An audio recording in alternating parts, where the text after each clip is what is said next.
I always knew that I was going to be a dad. That's why I was a dad on purpose. I just knew it. I knew I'd be a dad, and I wanted to do it in a really great way. Having a legacy of raising beautiful daughters to at least, get to this point in their lives is just fantastic to me. And I think that's part of what's really made my life feel full. Welcome to the Dad Central Show, hosted by Ed Gow Jr. and Drew Solon. We know dads want to see their kids succeed, but they don't always know how to get there. This show gives dads the tools they need to raise confident and successful kids.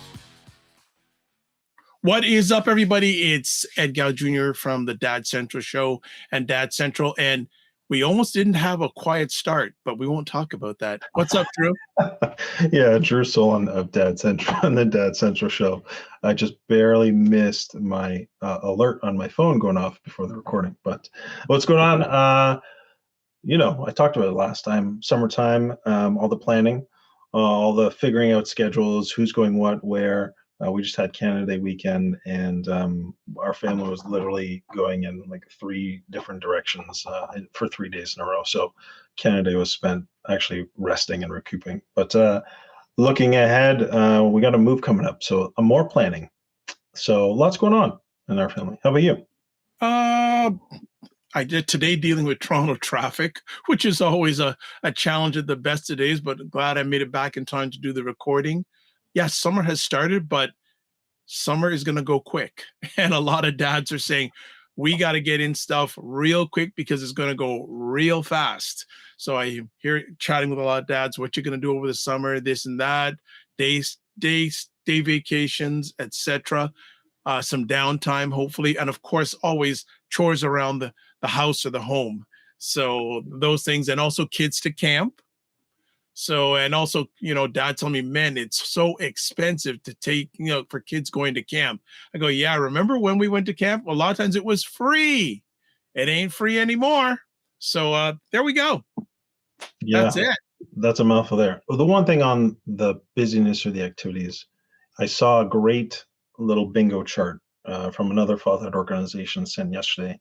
And really all that was on it were almost one-to-one like momentary like things, like sitting and watching a sunset with your child, these reminders of these other moments of just simple connection and sort of face-to-face with your child are also really valuable, and we want to get those in throughout the summer too.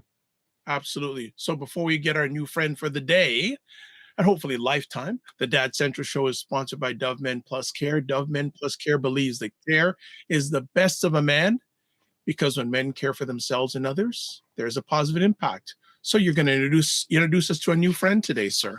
Yes. On the show today, we have David Bauer. So David Bauer was the second of 5 children raised in the San Francisco Bay Area during the 1970s.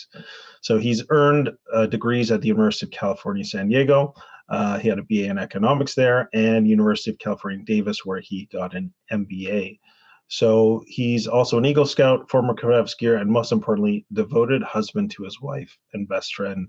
Oh, David, you might have to correct me, Sheree, as well as the proud father of 3 independent and successful adult daughters. Throughout his career, David has been immersed in the high-tech industry, specializing in building business systems for companies seeking scalability. He's also received, get this, might be the first one on the show, a patent for an internet-based auction system that plays a pivotal role in a Fortune 1000 company. So additionally, David and Sheree helped start a Chicago-based company in the automotive sector, which has flourished into a thriving enterprise. So currently, David's enjoying semi-retirement, dedicating part of his time to writing code and designing solutions. And this will be a little bit of a jealous part, playing golf with his desert dweller buddies on Mondays in Scottsdale. So he is the author of a book, Dad on Purpose, and he's got a wonderful organization called dadonpurpose.org. So David, welcome to the show. Great to have you here. Wow, it sounds like a job interview, kind of. I don't know. I like it. I like it very much. Sounds good. When I wrote, I think it shows you I did write that this is, I'm a business person first, kind of when it comes to the way I approach things, including being a dad. Things have to be on purpose. It has a whole process. Absolutely. Well, I think there's a lot of merit in that approach. I think there's a lot, we talk on this show a lot about intentionality. And to me, it sounds like very intentional in how you approach things and how you've been successful in all of your pursuits. And that to me is also very valuable. So, so welcome to the show. Great to have you. We love to start with a little bit of the backstory. We got some of it there in the intro, but why don't you take us on a little bit of a journey of David's story that led to the creation of the book and your organization, Dad on Purpose. Yeah, I think it's one of those things where my wife and I became very close friends, and we decided we were going to start businesses. We weren't sure if we were going to have children. And during that time, we had a lot of friends with children, and we got to watch. And we got a lot of things we're like, don't like that, don't do this, and at a certain point, we were even looking at each other going, what would we be doing right now if this was going on? And we both had the same exact reaction. I said, well, if we are going to do this, I think we'd do it the same way. And then we started really talking about it. And it was 10 years before we actually had kids. And we had a kid, and she was still working, and we kind of worked out that I would take mornings, and we got very intentional on timing. And it became almost like a project plan. And then she got pregnant with twins. And so all of a sudden we had, 16 months and 16 minutes apart, we had these kids, and there was a lot of children raising, and they were identical twins. We had to have one toenail painted red so we could tell the difference between them. And so we had to keep track. One was a little sick. They were both premature. So there was a lot of organization that needed to happen just to save their lives. And they were wonderful, and it worked out well. And, one of those things that just happened, and it was just very much part of our life, was laundry. We had so many little kids and so much laundry, and this 18-month-old now just like, how can I help? How can I help? How can I help? And so we got her doing laundry, folding laundry, taking stuff out of the dryer. And what ended up happening was we had made the decision that we wanted to set expectations where you expect nothing. That's one of my principles. And we set the expectation that if we were going to be doing their laundry, if they weren't. If they did it, we were going to do it. So all of a sudden we got to this point of, let's let them start owning things. Let's let them succeed. Let's let them have a beginning, a middle, and an end. Let them know that something can be started and finished and be satisfactory, or great. Let them feel like they can be successful. And when all of a sudden 3, 4, 5, 6-year-olds are successful at things that are like setting the table or helping clear the table, just things like that, all of a sudden they get into a routine, and they love routine, and they love expectations and having them set, at least for a very stable life. And we saw that by us continuing to do the same things and having graduation towards things, you get a knife at 7 years old, and kind of building into it this idea of how things progress, they love those expectations, and it improved very well. So that was kind of the foundation of the process. As I did that, and our kids were doing what they were supposed to, other parents saw it, and they're like, whoa, what are you doing? You guys have these great kids. What the hell's going on? And we would say, no, this is what we do. And then we go, you should write a book. You should write a book. So I started writing some things down because I'm one of those guys who does. But I didn't actually think of writing this book until well after my children were in college. And I think after I had a very busy life, we were starting a lot of businesses, wrote little things down. But I've always wanted to write a book. And it's one of those things that I felt I could do, and I had the material. And so this was something also where I talked to all my children and my wife about the topics I could bring up. And the only thing we could all agree on was this book won the first 10 years because, high school was pretty rough. And so they were like, don't put any of that in writing yet. So that's why this says book one, born to 10 years old. So that's kind of where the book is. There's a lot of controversy on what happened and everything, but success, says it all. And they've been incredible children. And I have a great relationship with my wife. So it's been fabulous. Well, thanks for that intro, and inviting us into that story of you and your wife, and 3 kids under the age of 2, and how you survived. And so, if you go back into that moment, it sounds like obviously organization structure. and both you and your wife had, some prior experiences that could help you with those things. You might also have some of those natural tendencies and traits that, make you say, what, organization, structure, predictability, routine, they might have fit well. I'm wondering, was there any time in the midst of trying to implement these things that you looked at each other and said, is this really working? And like, how do we know if this is even going to pan out for us? Well, I'll tell you, the first thing about leadership is knowing that failure is a really important part of it. Failure teaches you so much more than success. Lots of times success is really like, why did that even work? Do we really know? Were we lucky? What's this? What's that? When you fail, you usually know why. And so one of my principles is reflection. Look back on what worked and what didn't, because you know what? You're going to have more mistakes than you're going to have success. I think it's wrong to avoid failure. It's wrong to not discuss failure. I think it's important to understand what felt good, what didn't feel good, what could we do a little better the next time. So we talked a lot about failure. So I don't want to shun failure in any way. I think what you want to do is make sure that you start having consistency. If you can have consistency, then you can start looking for what failure is given the consistency. If everything's changing every day, then it's hard to even know what went wrong or what went right or what's going on. And so I'm into ritual, and that's what kids are. And especially in this first 10 years, the first 6 years, the kid should know everything by rote. It shouldn't even be kind of a guessing game. Kids should know what's going to happen. They should know when they're going to bed. They should know what they're expected. They should know what would happen if they get up in the middle of the night. All those things that happen, they should know. If you're a dad who has to leave a lot and work a lot, like I did, I had my hours. I had 2 incredibly important times, and they were my times. Certainly my wife was around with some of them, but those were times when I had very deliberate things, and the kids expected me during those things. And then, and what happened in between those times, I might check on. But if you don't have a purpose to understand what do you need right now, what does your kid need now, and execute on that, your kid's going to kind of, whatever, they're going to go, maybe it'll work, maybe it won't, but at least use the time. And I think that's what we decided. We had enough, like you said, experience with other people. My wife ran a restaurant for 9 years, so she'd heard every excuse in the book.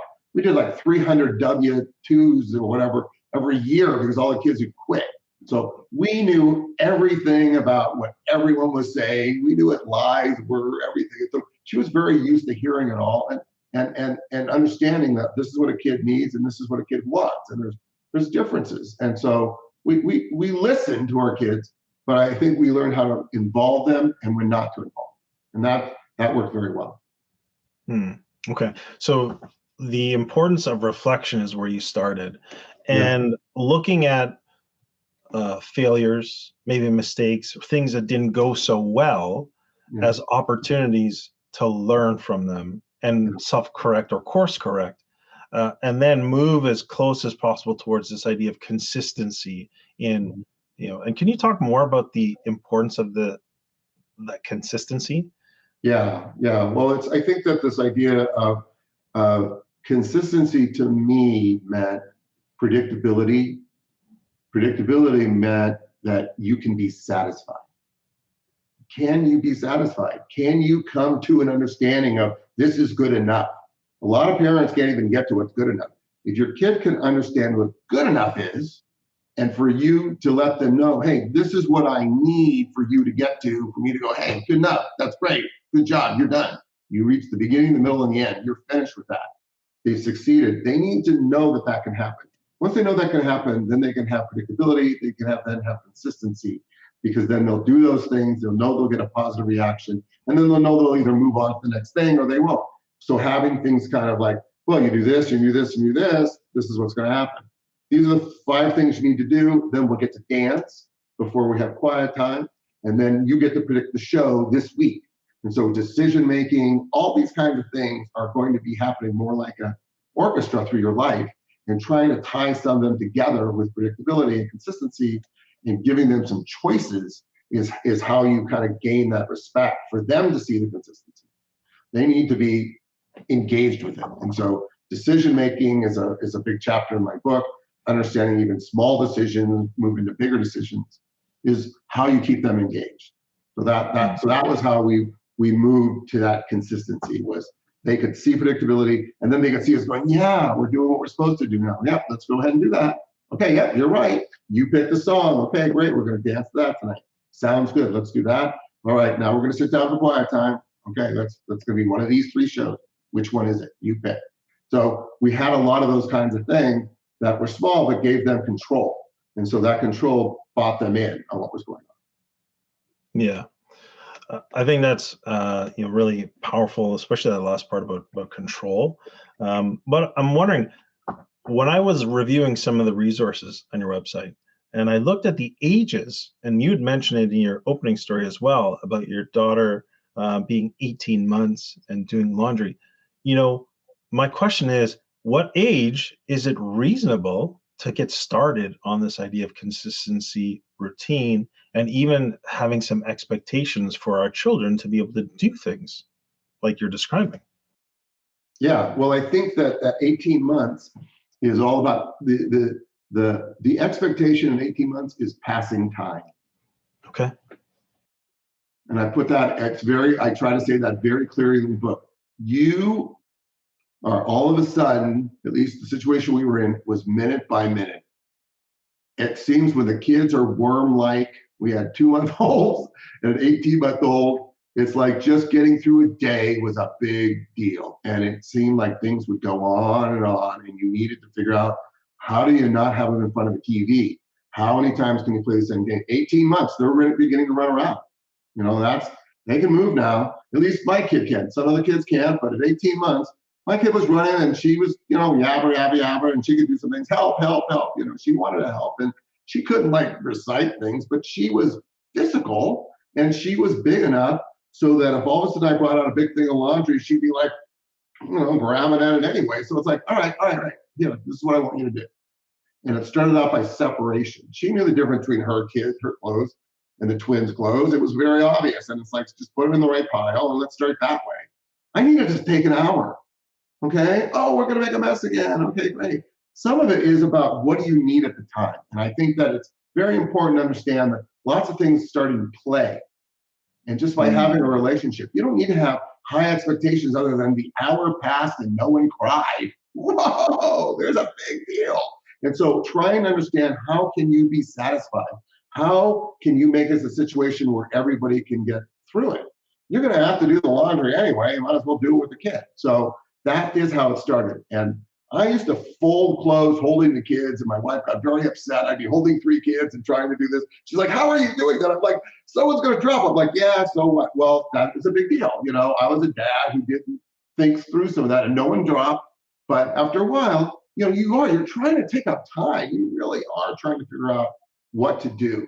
And I think that, especially for me as a dad, and I have 7-8 hours sometimes on a Saturday where my wife is just gone, and I wanted her to be gone. No one was helping. There was no nanny or anything. And so that is just part of trying to figure out, how do you keep things moving along? And so singing and dancing, and it's like, look, we got one movie, I think was our rule, was, okay, in an 8-hour period, we'll only get one movie and 2 meals, and that's it. So I got to figure out how to, and so it was about trying to adjust things like that. So yeah, that's what we did. Yeah, I really thank you for that. Really appreciate the point about play. And, those expectations early on were reasonable based on the developmental stage of your daughter. So she could sort because she could recognize the difference between the babies and her stuff. That sounds very reasonable. And I think what happens sometimes, and I still catch myself, is we have expectations that don't match the developmental age and stage of our child. Yeah. And that sometimes leads to frustration. Did you ever have any of those moments? You know what? I kind of let them lead the way. It was a little bit more, they would be like, oh, well, I'm going to do that. They're like, no, let me try. Oh, okay. All right. Okay. Go ahead. Let's see. Oh, okay. Well, okay, you dropped half of it. Okay, cool. You got the other half. Let's keep going. So no, I was never in that way. Was it like that? I was I can talk a lot easier about some high school stuff or some other stuff with money, where we had to make some decisions. There's these things called UGs, I don't know if you ever heard of them. But these shoes, they're super expensive. They're like $150 a pair. And I had 3. So I remember I came home from a long trip and my wife's like, it's $450. They want these shoes. They're going to make us poor. And she's like, I just want to get the hell out of here. And the Raider game was on and I wanted to watch the Raider game. And so we decided that it was time to learn what a budget was and how to do Excel. And they were 10 and 11 years old. And we sat down and we're like, okay, we're going to write down what do girls wear. Turns out there are 30 things that girls wear. I had never even heard of camis and all this other crap. And we went all the way down this list of what do girls wear. How many do you wear in a year? All right, we're going to put that up. Now, pricing. Daddy stores, J.C. Penney's, Target. Your stores, Abercrombie, blah, blah, blah. And we came up with what we call a median price. That held 2 quarters of the Raider game. Just doing all that work, I got through. I'm like, hey, it's not till halftime. Keep going. So I made them make pictures and all this stuff. They had to make a picture for all 30 things and median price. And they put it all in the spreadsheet. So then during halftime, we did the multiplication. Okay, Daddy's store, at your store, how much are we going to split? Okay, long story short, it was $420 a quarter per kid. $420 per quarter per kid on a debit card. Put together a contract that said, don't buy drugs. This is for you buying clothes. Don't ever ask for money for clothes again, unless all these rules are followed. $420 a quarter, we're going to give it to you this time. First day, kid goes out, buys a $300 pair of Coach shoes. Check out my shoes, $300. I go, Rachie, you're just about to start school. She goes, I don't need clothes. I want the shoes. Okay. First week of school, one kid takes all her friends to California Pizza Kitchen. No one pays her back. No one. She comes home, she goes, Dad, it was $80 and no one paid me back. They promised, but no one is. I go, if you just learned for $80 that no one will ever pay you back, that's cheap. She's like fell on the floor. She's a 10-year-old. She doesn't understand. I'm not paying her back. Okay. We never said anything about these kids about anything about clothes, ever. Not once. 8 years later, the one who didn't go to California Pizza Kitchen, the one who didn't buy the shoes, she said, I hate clothes. I hardly ever buy clothes. I have $8,000 in my bank account. She never asked for money for anything ever. The one who went to California Pizza Kitchen had $4,000 in her bank account when she finished high school. The one who had the shoes had about $12. And she's like, oh, I thought we were supposed to spend it all. I was like, wow. But she learned before she went to college that she wasn't supposed to. What? My sisters did. She never even talked to her sisters. So now they're going to college and now they learn about money. They got budget. I gave them a little more, but now they already knew what was going on and they made so many mistakes. Some they talked about, some they didn't talk about. One time someone called me and said, my car's not working. I kept hanging up on them. I was just like, this is their responsibility and they learn. But that's where you have to have this understanding of, man, your kid's going to screw up. Give them a floor, $420. All right, I can deal with that. That's fine. Okay, let's see what happens. But it's not like my credit card. It's like $420. So I think when you can set up limits like that and you can say, this is where I want to go, then it's like, let's see where they go with it. So we set expectations on what we thought we could get away with. And that worked very well for them. And we give them lots of rope. And then if they hang, we talk about it, we move it back a little bit. Yeah. I mean, it's so much good stuff in that story. Never mind the entertainment value of it, but the learning, the accountability, the fact that they get the opportunity to make choices. So you give them a great safety net, but you show them how you came up with it in the first place. You involve them in it. Make sure that safety net is there, and then you're there to if they land on the safety net, then you, as you said, you debrief, you discuss with them, and you give them steps forward. But now they've learned that lesson so early. So, okay. And then, of course, that the first comment you made, which was you really just let them lead early on, like when they were much younger. You are more of an observer and like their companion in this process, as opposed to the one who's like saying, you got to do this, you got to do that, you got to do this, and it's got to be done this way. Early on, it wasn't like that. You were really observing them and sort of letting their capabilities really dictate how you engage with them, but you still did engage with them that way. So for us, I think we were always looking how to stop the fighting. Mm. And Yep. moms and daughters fight a lot about clothes and money. And it just took it out. She's like, they never ever asked me ever again. They never asked me for money again. They never asked for money to go out with their friends. They never asked for anything like that again. They just stopped. So we took that argument away. I think that the thing that we did very early, and they started learning. And so when we did contracts with them, we made them sign like every line, because they're like, well, I don't remember that. I'm like, no, you sign right there. But when they were very young, we started with this expression because we kept hearing our friends say, no, no, no, no. No is this word they kept saying over and over and over again. And we hated hearing it. So we came up with this expression. We called it health, clean, and danger. We said, health, clean, and danger is up to us.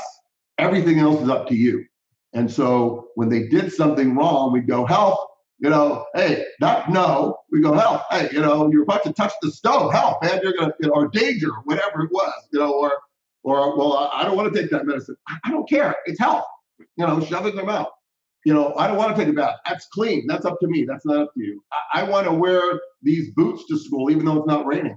Okay, go ahead. I don't care. That's not health. That's not clean. That's not danger. I don't care. Go ahead. And so they learned what they could get away with and what they couldn't get away with. And I think they really started using that to their advantage, even to the point of going, I don't think that's health, clean, or danger, Dad. I want to do that. And I'm like, all right. Sometimes it's going to be no, because I don't want you to. So we had to kind of come to that conclusion, but at least they started understanding limits and predictability again, and how we could be satisfied. And I think that gave them confidence.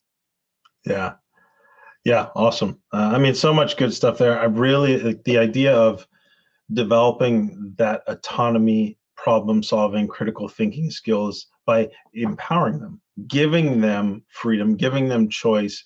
And I love the mindset shift of, rather than say no, I'm just going to hold the value or the principle as the key, and they can choose to evaluate it and follow it, or choose not. Does it align or does it not? Are you a dad who feels like you're juggling a million things at once? Balancing work, family, and personal goals can be overwhelming. But what if there was a solution? That's why we created our new fatherhood community called Dad Mentor. For over 20 years, Dad Central has built practical tools to help dads. We understand the challenges you face and provide the support you need to thrive. The biggest complaint we hear from dads is there's no dedicated support for their specific needs. But not anymore. Our new community, called Dad Mentor, is here to transform your fatherhood experience. Imagine feeling in control, staying calm and patient when your children misbehave. Picture yourself connected to your children, guiding them with confidence and watching them succeed. When you join Dad Mentor, you'll have access to a community of like-minded dads committed to their dad journey, just like you. You'll also get the Dad's Roadmap. This is a step-by-step plan to help you go from unsure to unstoppable as a dad. Monthly masterclasses and Q&A sessions.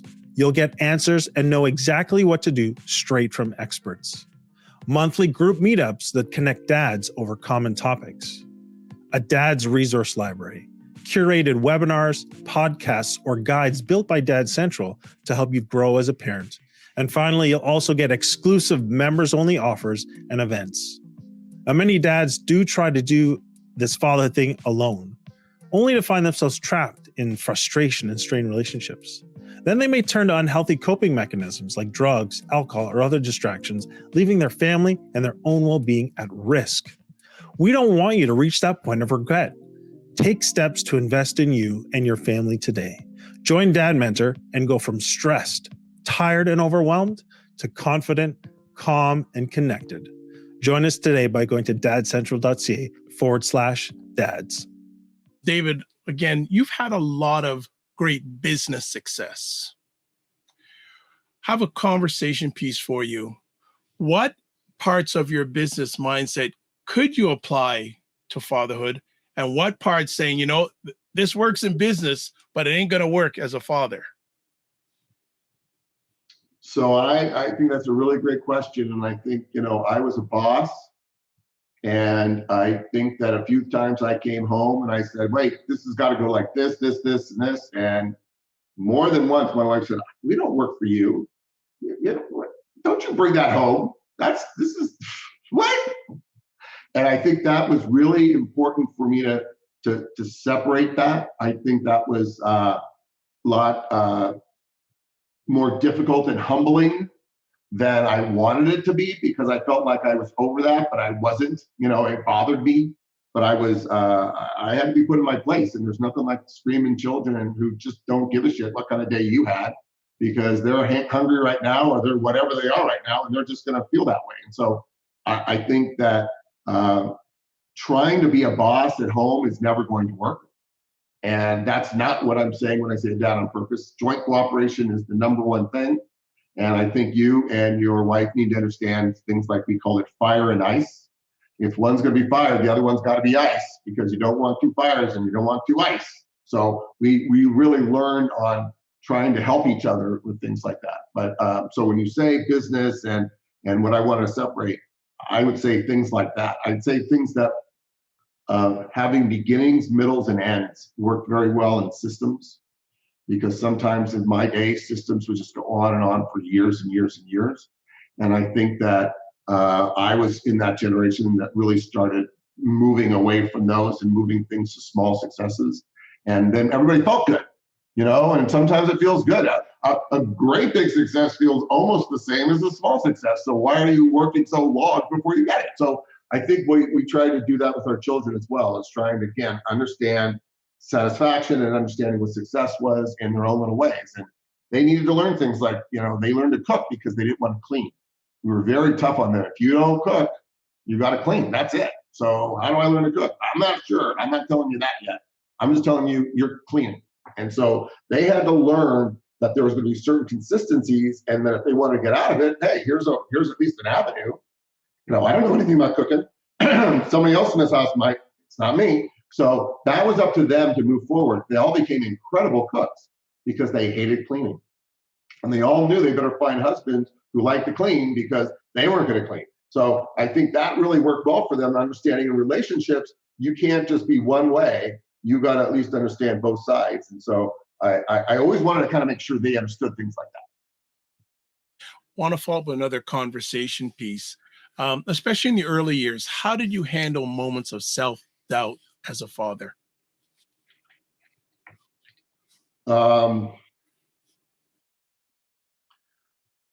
Well, I think that in my case would be screaming to the neighborhood, I guess, would be my translation of that.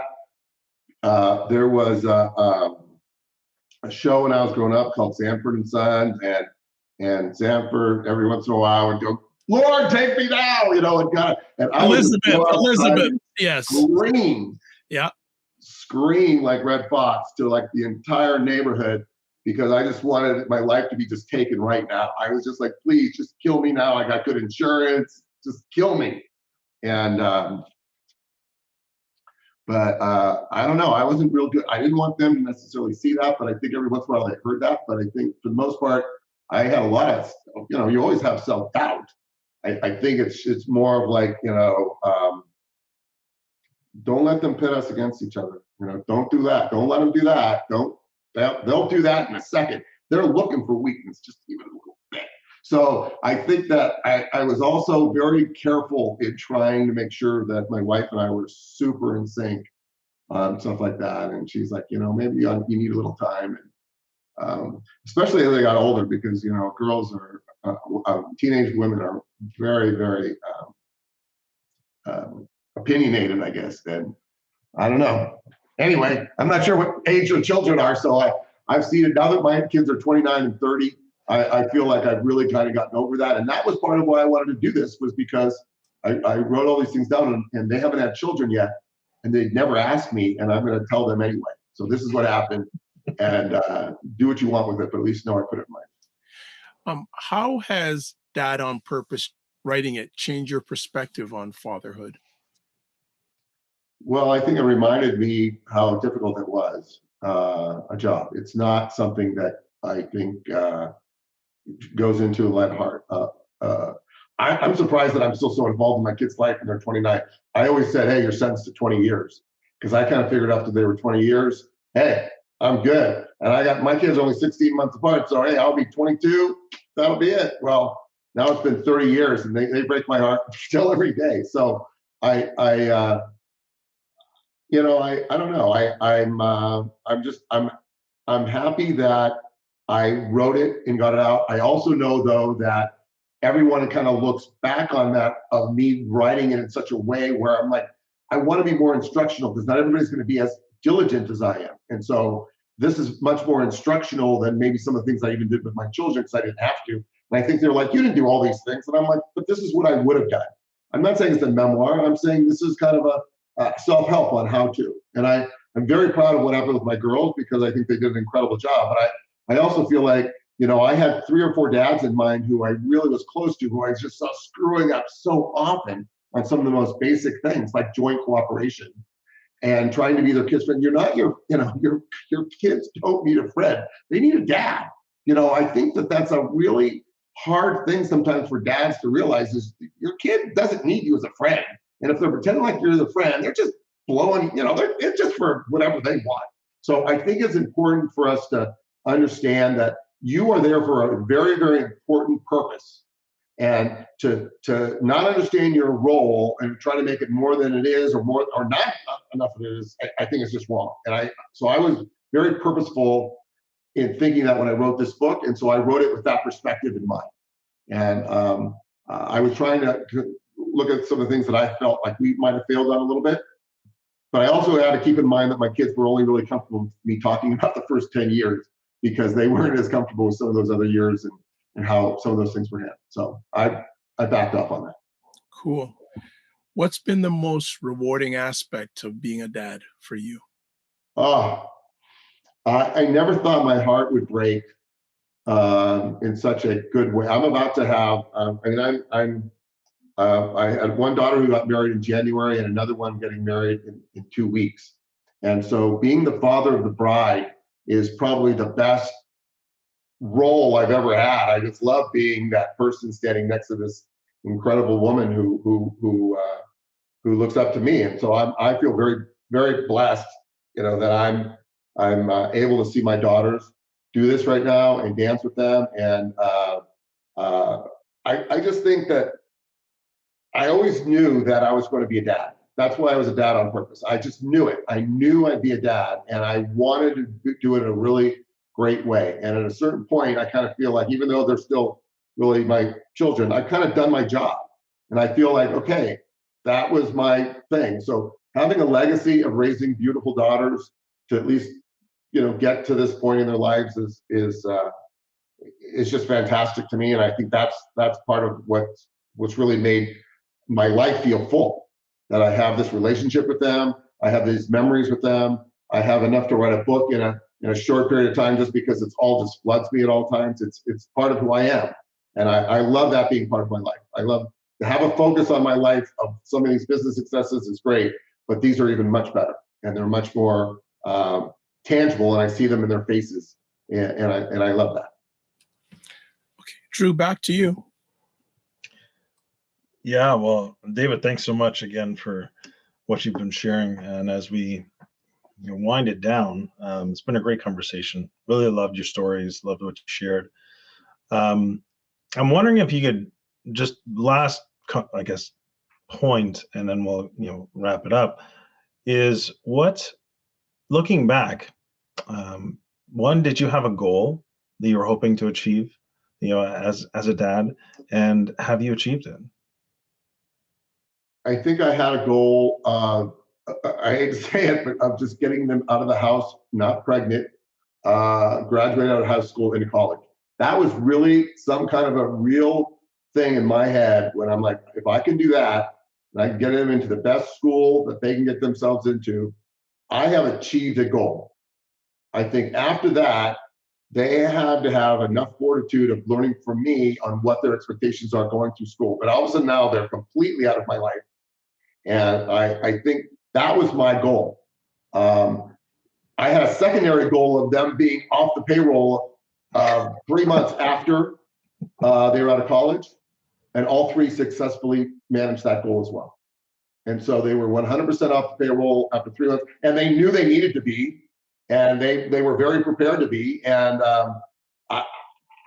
I feel the three men that they have found have been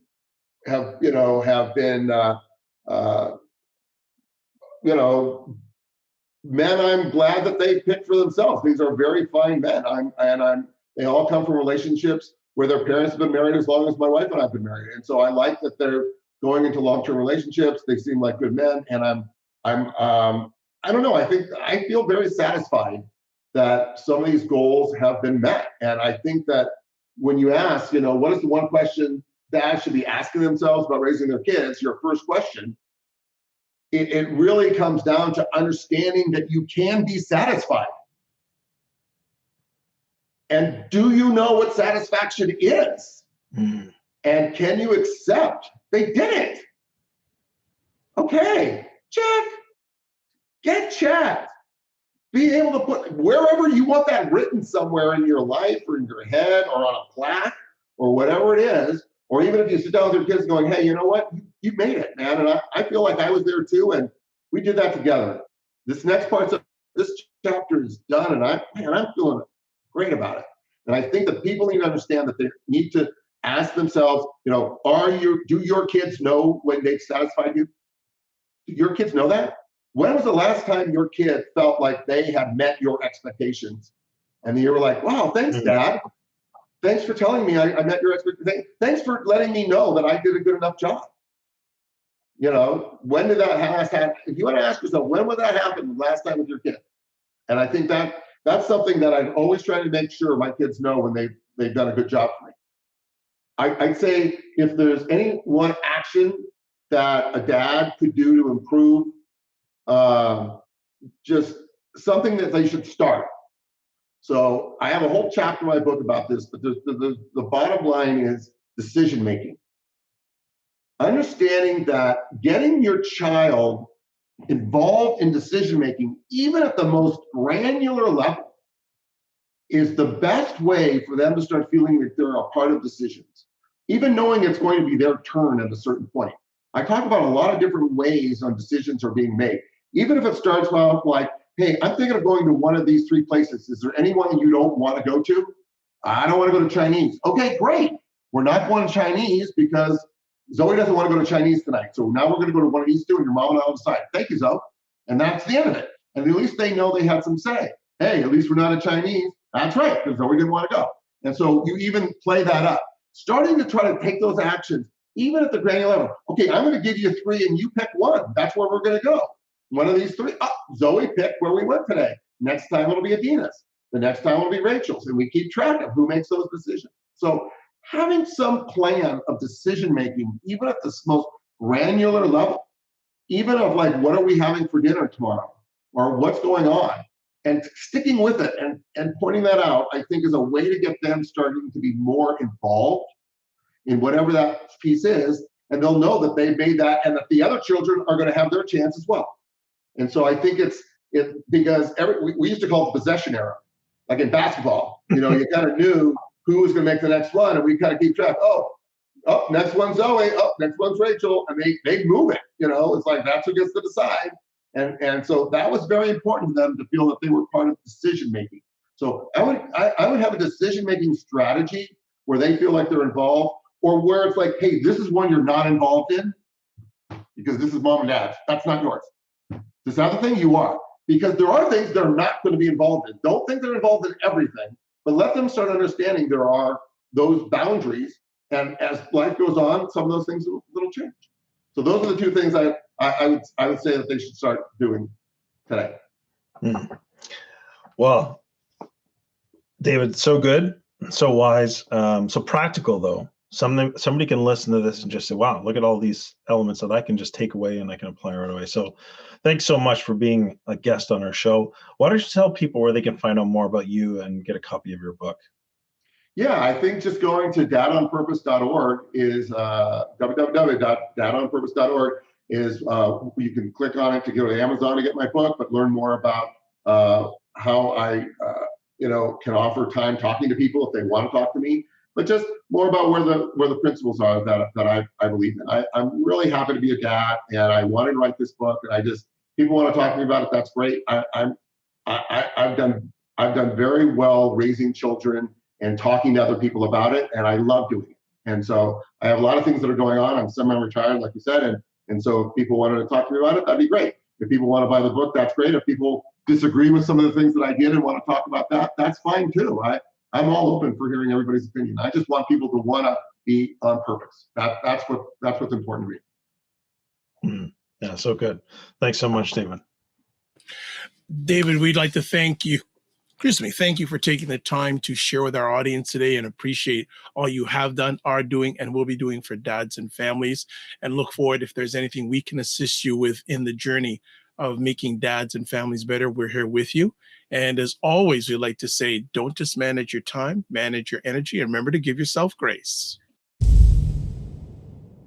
Oh man, so much good stuff. For my quick summary, when you hear the word purpose, there's for me a lot of power in that word, and it's beyond. We talk about being intentional on the show, but intentional is one thing, but purpose it almost goes beyond you, and there's a bigger meaning behind it. And so when you dad on purpose, I feel like there's a tremendous amount of value that you leave. Both in your children, but then in what they leave wherever they go and whatever they do. So I think of the word that connects to purpose is this idea of legacy. So it sounds like David has built an amazing legacy as a result of his choices to be a father on purpose and now share that with others. So that's what I leave the conversation with. Yeah, a number of things. I'll just build on what you said about purpose. I'm a strong believer that, there's a lot of people that have passion and purpose. I love people who have passion and purpose, but the key thing for me is it align with who you are. And from what David shared today, his passion and his purpose is definitely aligned with who he is. So I want to just share that with dads, fathers, and male caregivers. Have that passion, have that purpose, but make sure it's aligned with who you are, because if it isn't, you're going to notice. More importantly, your family and your kids are going to notice.